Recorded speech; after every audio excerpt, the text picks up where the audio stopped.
Hi, welcome to the latest video in the food etiquette video series. This is video number 5, and this is about feeding multiple dogs and respecting space. And one of the things you must ensure when you have multiple dogs and it's feeding time is not only do they know all the food manners and etiquette that we've taught them up to this point, it's that they then begin to understand what's acceptable between dogs as well as between us, what's acceptable between dogs. And when you set food out for a dog gets a bowl, their bowl, and that's it. You cannot allow a dog to surf or to lunge in, to wander up, finish theirs, take from another dog's bowl. You can't correct a dog that is growling at a dog that's trying to take their food. They've done nothing wrong. They're eating their food. If Tenchi's coming up to take Akuma's food, Tenchi needs to be corrected immediately. So, how do you do this? Like I said, they need to know all the other aspects. And then you set your bowls out, distance. If you're all worried at all, give it a little bit more distance. I tend to stick about this, sometimes a bit closer, but this would be your minimum distance when you're starting.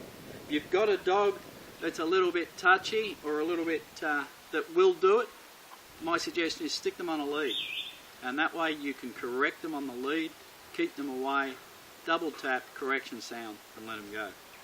We'll try and get one of these dogs to break, and so I can show you the correction. I don't need a lead, so I'm not going to bother putting a lead on them. I'll simply Rosita will try and give them a signal to behind the camera to cross over. And if they do, I'll immediately correct with a sound, and you'll get the idea. If they don't do that, then you just see how it should look, and I've explained how it should be corrected. But yes, so that's it. You're simply not allowing one dog when they finish to cross over, or even while they're eating, cross over to get another dog. So you're teaching the dogs to respect each other's space.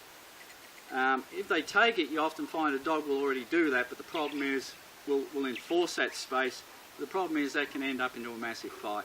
So that's what you'll want to avoid. So, Tenchi, sit. Koji, sit. Kuma, sit. So you have them here sitting normal, and then you give them the command, dogs take, and you let them eat and you monitor. Now, it's deadly important these dogs are not sensitive to touch while they're eating, because I'm using these alleyways to keep dogs separate if I need to. Also, dogs sometimes will swing around while they're eating. So if he swings around and touches this dog, and they haven't been desensitized to touch, that is one way you'll get a big dog fight going. So these dogs need to be desensitized to touch. So if they accidentally brush each other, it doesn't end up in a big fight.